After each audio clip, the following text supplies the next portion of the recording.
Hello everyone.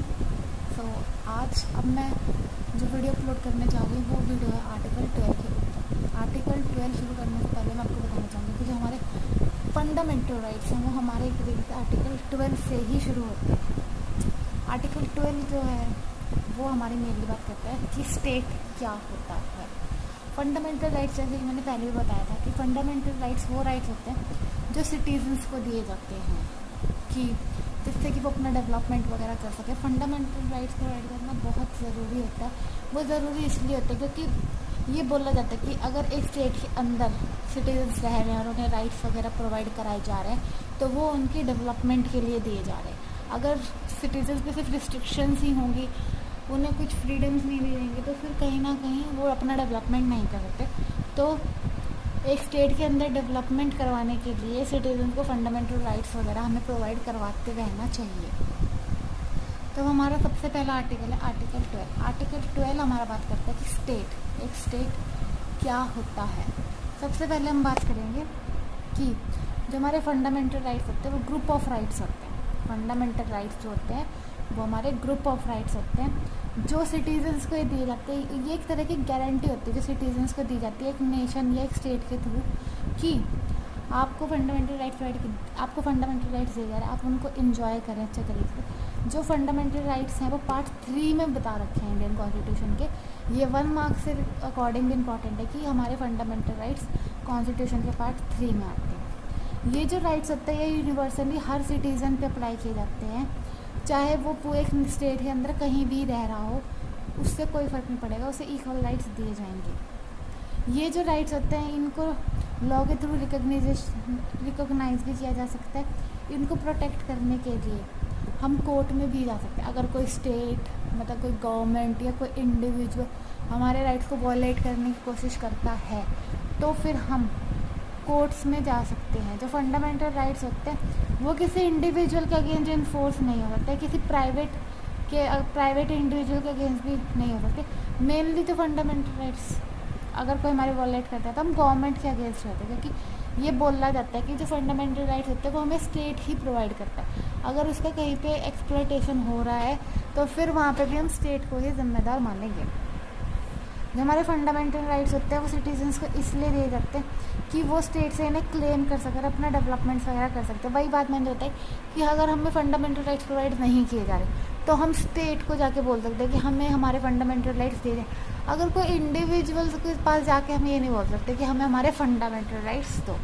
तो जो हमारा आर्टिकल 12 है वो हमें सिग्निफिकेंस बताता है स्टेट की कि एक स्टेट क्या होता है। तो सबसे पहले हमारा आता है meaning of state under article 12 कि स्टेट का मीनिंग क्या होता है आर्टिकल 12 के अंदर। देख सबसे पहले आर्टिकल 12 जो होता है वो हमारा स्टेट के बारे में बताता है। पार्ट 3 में है वो मेंशन। अब जो हमारा स्टेट है वो क्या क्या चीज़ें इंक्लूड करता है, मतलब एक स्टेट को फॉर्म करने के लिए इसके अंदर क्या क्या चीज़ें होनी चाहिए। सबसे पहले आता है the government and the parliament of India, मतलब एग्जीक्यूटिव और legislature of India. Centre level पे जो हमारी गवर्नमेंट और जो हमारा पार्लियामेंट ऑफ इंडिया है, मतलब एग्जीक्यूटिव और लेजिस्लेचर को हम इंक्लूड करते हैं एक स्टेट के अंदर। Government and legislature of each state, her state की जो गवर्नमेंट होगी और जो लेजिस्लेचर होंगे वो भी इंक्लूड की जाएंगे। ऊपर वाले में हमने सेंटर के अकॉर्डिंग बात की, नीचे वाले में हमने स्टेट के अकॉर्डिंग बात की, ये ध्यान रखना है। फिर इसमें हमारा आता है local and other authorities with in the territory of India. Territory of India के अंदर जितनी भी लोकल और अदर अथॉरिटीज़ होंगी उनको भी हम इंक्लूड करेंगे। फोर्थ में बता रखा है जितनी भी लोकल और अदर अथॉरिटीज़ हैं जो गवर्नमेंट ऑफ इंडिया के कंट्रोल में है, जिन पर गवर्नमेंट ऑफ इंडिया का रूल चलता है। अब ये 4 पॉइंट्स जो मैंने डिस्कस किए, ये 4 पॉइंट्स जो है एक स्टेट के अंदर इंक्लूड किए जाते हैं। मेनली जो मैंने अपने नोट्स बनाए हैं वो इसमें से जेन पांडे ने से बना रखे हैं और ये नेट की हेल्प से बना रखे हैं। सो समझने में ईजी रहेगा, इतने डिफिकल्ट नोट्स नहीं है। फिर हमारा आता है गवर्नमेंट में हम यूनियन और स्टेट गवर्नमेंट दोनों को ऐड करते हैं।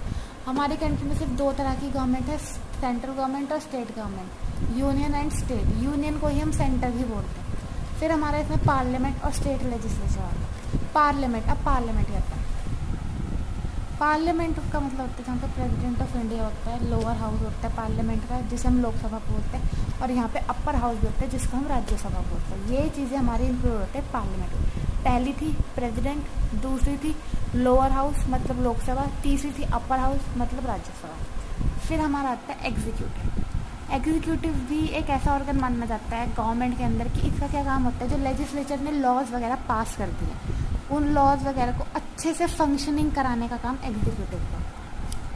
फिर अब इसमें हम आता है लेजिस्लेचर। लेजिस्लेचर जो है वो भी एक ऑर्गन है गवर्नमेंट का, उसका क्या काम होता है, लॉज वगैरह बनाना। ये एक ऐसी एजेंसी होती है जिसके ऊपर ये रिस्पॉन्सिबिलिटी होती है कि ये कंट्री के अंदर लॉज वगैरह बनाएगा। जैसे कि लेजिस्लेचर जो होता है वो गवर्नमेंट का ही हिस्सा होता है, तो गवर्नमेंट का ही काम क्या होता है, लॉज वगैरह बनाना हमारे लिए। फिर हमारे इसमें गवर्नमेंट आती है। गवर्नमेंट वही लेजिस्लेचर और गवर्नमेंट का काम होता है लॉज बनाना। ये एक हमारी लेजिस्लेटिव, एडमिनिस्ट्रेटिव और एग्जीक्यूटिव ब्रांच है।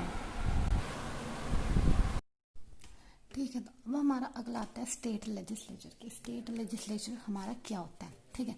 हमारे जो लेजिस्लेटिव बॉडी होती है एक सेंट्रल लेवल पे भी होती है, एक स्टेट लेवल पे होती है। तो स्टेट लेजिस्लेचर का मतलब होता है a legislative body at the state level. मतलब जो भी हमारी लेजिस्लेटिव बॉडी है वो स्टेट लेवल पे है, उसे हम स्टेट लेजिस्लेचर बोलते हैं। स्टेट लेजिस्लेचर में स्टेट लेजिस्लेटिव असेंबली और स्टेट लेजिस्लेटिव काउंसिल को काउंट किया जाता है। मतलब ये दोनों मिलकर स्टेट लेजिस्लेचर बनाती है, स्टेट लेजिस्लेटिव असेंबली और स्टेट लेजिस्लेटिव काउंसिल। फिर हमारी आती है लोकल अथॉरिटीज़ की। हमारी लोकल अथॉरिटीज़ क्या होती है, हमारी लोकल अथॉरिटीज़ को समझने के लिए हमें समझना पड़ेगा लोकल अथॉरिटीज़ का मतलब होता है जहाँ पे उनके पास पावर्स होती हैं कि ये कमांड कर सकते हैं या रूल्स वगैरह बना सकते हैं। हमारी लोकल अथॉरिटीज़ को अगर हम काउंट करें तो सेक्शन 3 का जो क्लॉज 31 है, जनरल क्लॉज एक्ट 1897, इस एक्ट का जो सेक्शन 3 है उसका जो क्लॉज 31 है वो ये बोलता है कि लोकल अथॉरिटीज़ का मतलब होता है जैसे म्यूनसिपैलिटी कम्युनिटी हो गई, अथॉरिटी डिस्ट्रिक्ट बोर्ड हो गए, या कोई भी ऐसी कमेटी जहाँ पे गवर्नमेंट ने पावर दे रखी है कि ये कंट्रोल और मैनेज कर सकते हैं छोटे लेवल्स वगैरह पे। मतलब ये अथॉरिटीज़ लोकल छोटे एरियाज के लिए बनाई गई होती है मेनली। फिर अब हमारा एक केस आता है, सबसे पहले हमारे इसमें केस आता है university of Madras versus Santapai AIR 1954। इस केस में ये पूछा गया था, बोला गया था कि जो हमारी मद्रास यूनिवर्सिटी है क्या वो एक स्टेट होगी या नहीं होगी यूनिवर्सिटी ऑफ मद्रास एक्ट के अंदर। मतलब इस यूनिवर्सिटी ऑफ मद्रास को यूनिवर्सिटी ऑफ मद्रास एक्ट के अंदर बनाया गया था। वहाँ पे ये क्वेश्चन अराइज होता कि क्या जो हमारी यूनिवर्सिटी ऑफ मद्रास है क्या वो स्टेट है या नहीं है।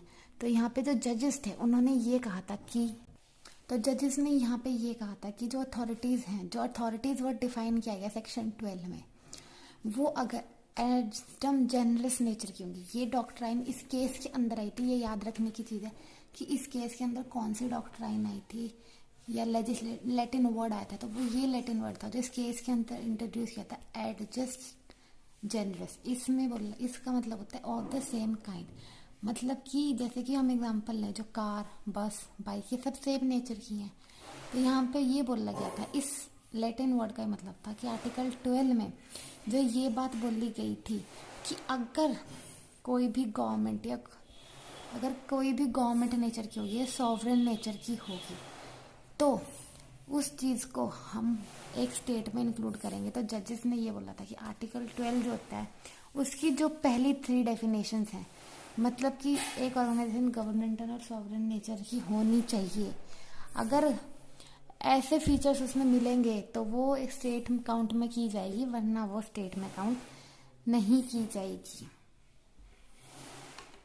फिर इसमें हमारा अगला केस आया था Ujmabai versus state of UP AIR 1952। इस केस में सुप्रीम कोर्ट ने ये बोला था कि जो ये हमारी अप्रोच है एडजस्टम जेंडर्स की, ये बिल्कुल ही रिस्ट्रिक्टिव है। मतलब इसकी जो मतलब बात जो इसमें कही गई है वो बहुत ही रिस्ट्रिक्टिव है। तो इसमें कहा था आर्टिकल 12 में हम सिर्फ पहली 3 कैटेगरी से ये नहीं बता सकते कि वो चीज़ मतलब कि एक स्टेट में काउंट होगी या नहीं काउंट होगी।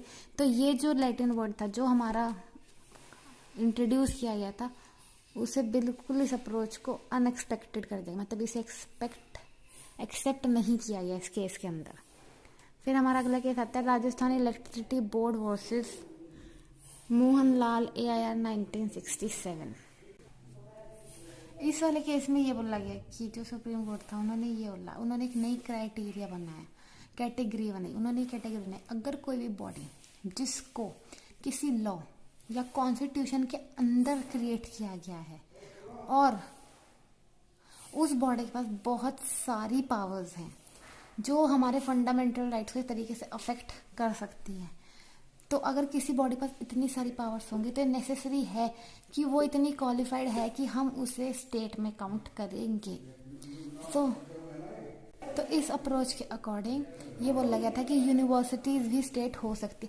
इस केस में हमें मेन बात जो याद रखनी वो ये है कि कोई भी बॉडी जिसको क्रिएट किया गया या तो किसी लॉ के अंदर क्रिएट किया गया या कॉन्स्टिट्यूशन के अंदर क्रिएट किया गया और उसे इतनी पावर्स दी गई हैं कि उसकी पावर्स की वजह से फंडामेंटल राइट्स पे भी अफेक्ट पड़ सकता है, तो वो एक स्टेट में काउंट की जाएगी। अब क्वेश्चन ये राइज होता है कि कुछ बॉडीज ऐसी होती है जो कुछ स्टैट्यूज के अंदर बनती है और जिनको सिर्फ कमर्शियल पर्पस के लिए यूज किया जाता है, तो क्या वो भी हमारी स्टेट हो सकती है या नहीं हो सकती।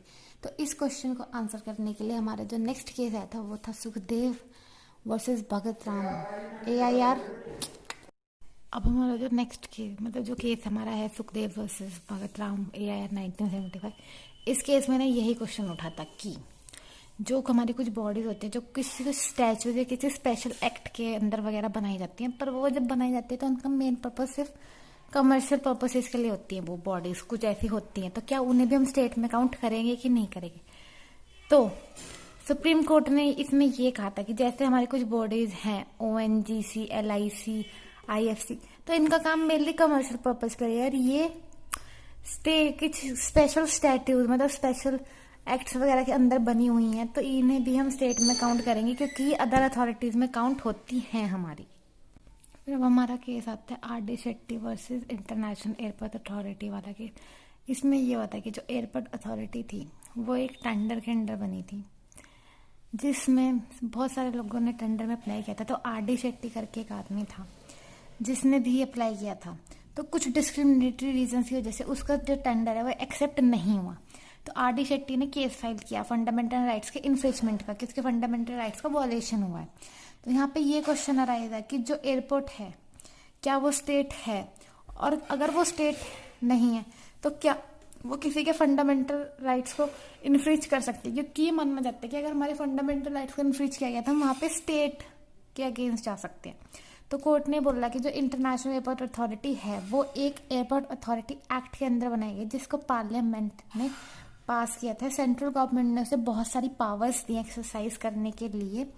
तो जो सेंट्रल गवर्नमेंट है वो यहाँ पे एम्पावर्ड है, उसके पास पावर है सेंट्रल गवर्नमेंट के पास कि वो चेयरमैन और अदर मेंबर्स को अपॉइंट कर सकती है, और साथ में बहुत कैपिटल अमाउंट भी लगाती है वो इंटरनेशनल एयरपोर्ट अथॉरिटी के स्टैब्लिशमेंट पे। तो यहाँ पे सेंट्रल गवर्नमेंट ने बहुत सारा फंड भी इन्वेस्ट कर रखा है। तो सेंट्रल गवर्नमेंट के पास ये पावर्स हैं कि वो एम्पावर्ड कर सकती है मैनेजमेंट सिस्टम जो है एयरपोर्ट का। तो यहाँ पे सुप्रीम कोर्ट ने बोला था कि जो हमारी एयरपोर्ट अथॉरिटी है वो हमारी स्टेट में काउंट की जाएगी।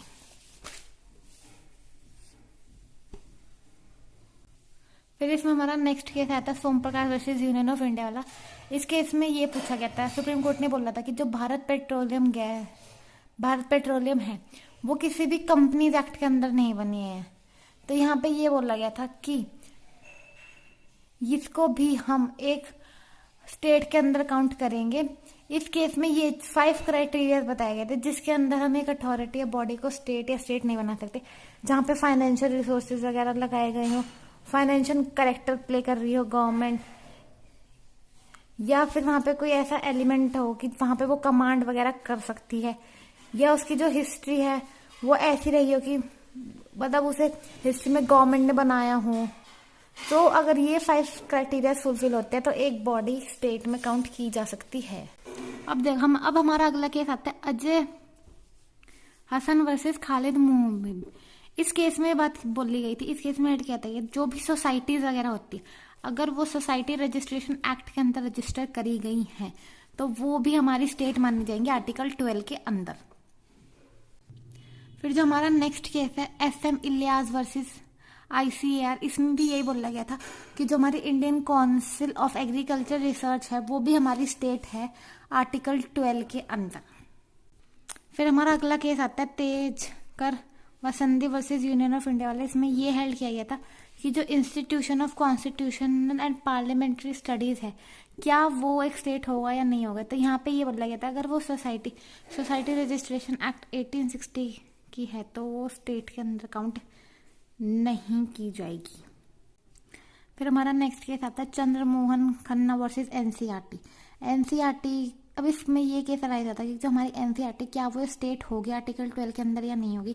तो इस केस में भी यही बोला गया था कि जो एनसीईआरटी वो एक स्टेट नहीं है। वो इसलिए बोला गया था कि भले ही ये जो है सोसाइटी रजिस्ट्रेशन एक्ट के अंदर रजिस्टर हो, पर जो एनसीईआरटी होती है इसका काम सिर्फ इतना होता है कि वो लोगों को एजुकेशन और सोशल वेलफेयर पर्पसेस से गाइड करे, उससे ज़्यादा उसका कोई काम नहीं होता। तो इसलिए इसको ये बोला गया था कि ये ऑटोनॉमस बॉडी है, तो इसलिए ये हमारी जो एनसीईआरटी है हम उसे काउंट नहीं करेंगे स्टेट के अंदर।